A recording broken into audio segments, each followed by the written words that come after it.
जी हाँ दोस्तों, टाइटल आपने सही पढ़ा। इजराइल में पाकिस्तानी, जबकि पाकिस्तान के पासपोर्ट पर लिखा है कि कोई भी पाकिस्तानी इस पासपोर्ट के ज़रिए इजराइल नहीं जा सकता, इजराइल में काम नहीं कर सकता, इजराइल में कदम ही नहीं रख सकता। सलाम, नमस्ते, सत श्री अकाल। मैं हूं रज़ा और आप देख रहे हैं रज़ाग्राफी की इंटरनेशनल प्राइम टाइम रिपोर्ट, जिसके अंदर दुनिया भर की बड़ी बड़ी खबरें आसान और सिंपल भाषा में आपको बताई जाती हैं। तस्वीर में देखिए दोस्तों, ये वो लोग हैं, 5 से 7 पाकिस्तानियों को गिरफ्तार किया गया है पाकिस्तान की ही गवर्नमेंट के द्वारा, जिनका नाम है नोमान सिद्दीकी, कामिल नूर, कामरान सिद्दीकी, मोहम्मद ज़ीशान और मोहम्मद अनवर। इन तमाम लोगों को गिरफ्तार किया गया है जो कि इजराइल में जाकर काम कर रहे थे, पाकिस्तान के साथ गद्दारी करी है, पाकिस्तान के लॉ का उल्लंघन करते हुए ये दूसरे देश के ज़रिए सीधा पहुँचे थे इजराइल। और इजराइल में 1-2 दिन नहीं बल्कि कई लोग 4 साल हो गए, कई लोगों को 7 साल हो गए थे। 7 साल तक इन्होंने इजराइल में काम किया है एज अ कार वॉशर का, यानी गाड़ियाँ वाड़ियाँ धोने का जो काम करते हैं। दोस्तों, इस बात की जानकारी पाकिस्तान को नहीं थी, लेकिन इजराइल को थी कि हमारे देश में 7 पाकिस्तानी काम कर रहे हैं और इससे ज़्यादा भी कई लोग काम कर रहे हैं। लेकिन दोस्तों, इजराइल ने ये जानकारी छुपा कर रखी थी। दोस्तों, 7 ये लोग थे, बल्कि इससे ज़्यादा भी हो सकते हैं। ये कोई तुर्की, कोई कीनिया, कोई कहीं, कोई जॉर्डन के रास्ते ये इजराइल पहुँचे थे और इजराइल में रहकर पैसा कमाकर ये वापस पाकिस्तान अपनी फैमिली को भेज रहे थे। पाकिस्तान के हालात इतने ख़राब हो गए हैं कि पाकिस्तान के पास फ्यूल ख़त्म हो चुका है।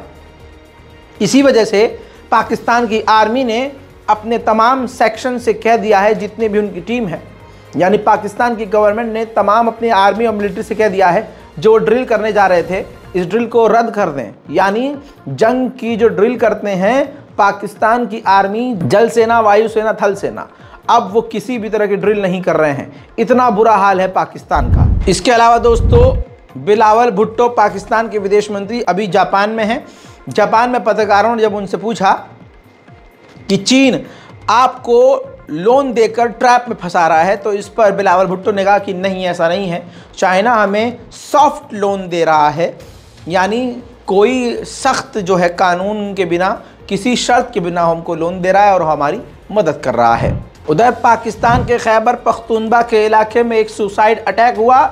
निशाना पाकिस्तान की मिलिट्री फोर्सेस थी, जिनमें से 4 पाकिस्तान के जवान मारे गए हैं और 10 घायल हुए हैं। अभी तक किसी आतंकी संगठन ने इसकी जिम्मेदारी नहीं ली है, लेकिन शक टीटीपी पर है। स्वीडन में कुरान जलाया गया, जिसके बाद सारी दुनिया में प्रदर्शन हो रहे हैं। इसी बीच में शहबाज शरीफ की सरकार ने अपने लोगों से कहा कि आप भी पाकिस्तान में इस बात को लेकर प्रदर्शन कर सकते हैं, जिसके बाद पूरे पाकिस्तान में स्वीडन के खिलाफ प्रदर्शन होना शुरू हो गए। तो पाकिस्तान में जो चर्च हैं, उस चर्च ने, तमाम चर्च के संगठनों ने पाकिस्तान गवर्नमेंट से सिक्योरिटी मांगी है, क्योंकि उनको डर है कि पाकिस्तानी उन पर हमला ना कर दें। पाकिस्तान के आईटी मिनिस्टर ने जानकारी दी है कि गूगल ने पहला दफ्तर अपना पाकिस्तान में खोल लिया है और टिकटॉक भी बहुत जल्द अपना पहला ऑफिस खोलने वाला है। दोस्तों, शंघाई कॉरपोरेशन ऑर्गेनाइजेशन की मीटिंग हो चुकी है, जिसके अंदर की एक बड़ी खबर अब खुल के सामने आई है। इसी मीटिंग में चीन ने अमेरिका के खिलाफ एक ब्लूप्रिंट रखा था। उस ब्लूप्रिंट में बताया गया है कि हमारे शंघाई कॉरपोरेशन ऑर्गेनाइजेशन की इस मीटिंग में जितने भी देश हैं, वो तमाम देश वेस्ट और अमेरिका के खिलाफ हैं।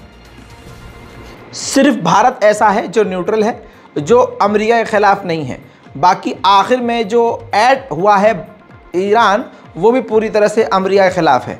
तो चाइना ने एक ऐसा ब्लूप्रिंट पास किया है जिसमें ये उसने कोशिश की है बताने की कि अब हमें अपने सहयोग और साथियों की मदद से अपनी एक अलग गवर्नेंस बनानी होगी, जिसमें अमेरिका का दबदबा दुनिया पर कम हो और हम सब मिलकर एक साथ काम करें। दोस्तों, नेपाल का झुकाव फिर से चीन की तरफ हो गया है, जिससे अमेरिका परेशान हुआ है। तो एशिया के मामलात पर नज़र रखने वाले अमेरिकी नेता, एम्बेसडर अधिकारी डोनाल्ड लू नामी, वो अमेरिका उनको नेपाल भेज रहा है।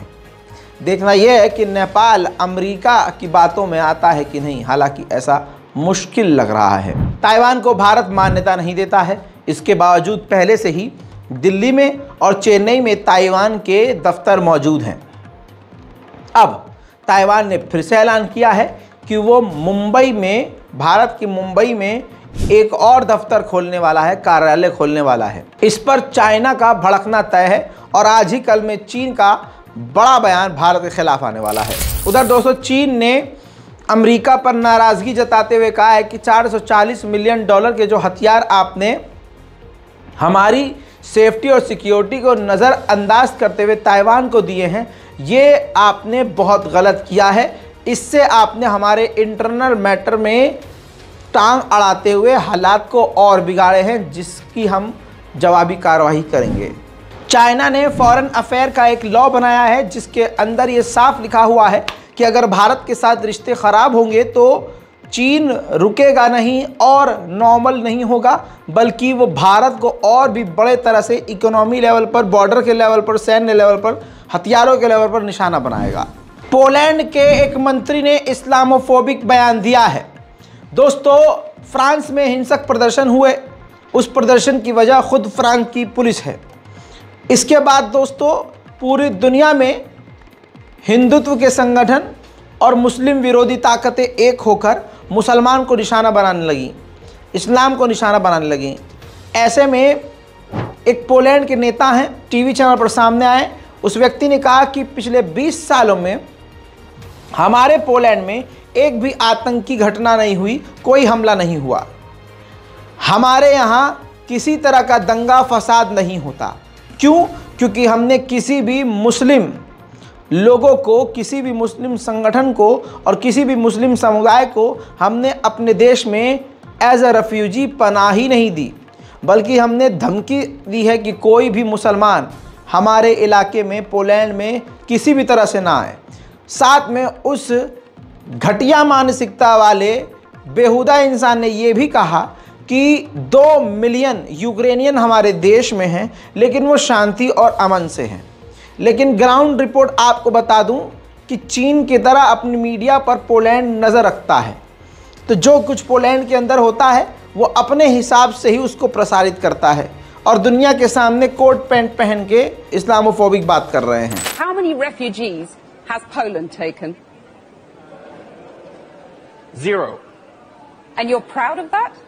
If you are asking me, if you are asking me about Muslims illegal immigration, none, not even one will come to Poland. Not even one if it's illegal. We took over 2 million Ukrainians who are working, who are peaceful in Poland. We will not receive even one Muslim because this is what we promised. But I asked not about illegal immigrants, I asked about refugees. And Jean-Claude Juncker, the Commission President, says that you're racist.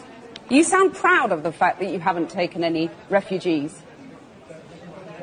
Of course, because this is what our people are expecting from our government. That's number one. This is why our government was elected. But this is why Poland is so safe. This is the reason why we had not even one terrorist attack. Look at the streets in Poland. And we can be called populists, nationalists, racists. I don't care. I care about my family and about my country. पूरी दुनिया में इस वक्त तमाम मुस्लिम विरोधी ताकतें एक हो रही हैं और ऐसा लग रहा है कि बहुत जल्द अल्लाह की तलवार चलने वाली है, क्योंकि इन्होंने सारी हरकतें, सारी जुल्म की सीमाएं पार कर दी हैं। खबर आपको बड़ी दुख देने वाली बता रहा हूं। फ्रांस में जो 17 साल का बच्चा मारा गया बेगुनाह, उसको इतनी रकम, इतनी मदद नहीं मिली सरकार के द्वारा और दूसरे लोगों के द्वारा, जितनी मदद उस बच्चे को गोली मारने वाले पुलिस अधिकारी को मिल गई है। लगभग $1.63 मिलियन क्राउड फंडिंग के द्वारा इकट्ठा करके उस पुलिस वाले तक पहुंचा दिया गया है। उसकी मदद भी की जा रही है कोर्ट के ज़रिए, कानून के ज़रिए और पैसे के ज़रिए। ठीक इसी तरह से भारत में भी आप देखते हैं मुसलमान लड़कियों के बलात्कारी जो हिंदू होते हैं उनको क्राउड फंडिंग करके बचाया जाता है। मुसलमानों की मॉब लिंचिंग करने वाले हिंदुओं को हिंदू संगठन और बहुसंख्यक समाज सड़क पर निकलकर जय श्री राम के नारे लगाकर बचाने की कोशिश करते हैं। हिंदू समाज से जुड़े हुए क्रिमिनल को पैसा देकर बचाया जाता है और पैसे से उसको बचाया जाता है। ये सब फॉर्मूला अब पूरी दुनिया में एक ही तरह से काम कर रहा है। खालिस्तानी आतंकवादी पन्नू, जो खालिस्तानी का हेड है, खालिस्तान मिलिट्री ग्रुप का, ये भारत में पूरी तरह से वांटेड है। अमेरिका में रह रहा था छुपकर और अंडरग्राउंड था। खबर कल ये आई कि अमेरिका में एक कार एक्सीडेंट में इसकी मौत हो गई, लेकिन खालिस्तानी लोगों का कहना यह है कि ये झूठ है। लेकिन अब ये सामने नहीं आ पा रहा है, न इसकी कोई विजुअल सामने आ रही है, तो अभी कशमकश चल रहा है। क्रोएशिया से दूसरे स्टेट के लिए एक फ़्लाइट उड़ी, सभी अंग्रेज थे उसके अंदर, उसमें एक ब्रिटेन का टूरिस्ट भी था। ऑफ कोर्स वो मुसलमान नहीं था, ब्रिटानिया का था और मुस्लिम समुदाय से नहीं था। उस व्यक्ति ने, अब नशे में कहिए या पागलपन में कहिए, उड़ते हुए जहाज़ का दरवाज़ा खोलने के लिए कोशिश की और कोशिश की कि जाकर दरवाज़ा खोल दे। ये आतंकी काम था, यात्रियों को मुसीबत में डालने वाला काम था, और ऐसे में यात्रियों ने ही उसकी गर्दन पकड़कर ज़मीन पर गिराया और उसको जैसे तैसे रोका। पहले वो वीडियो देखिए।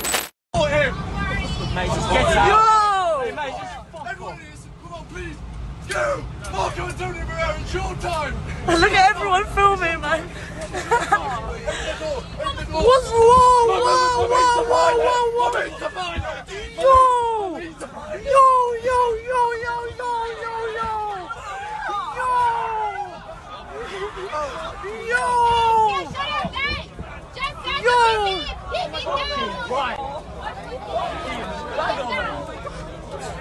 Yo! Get him out!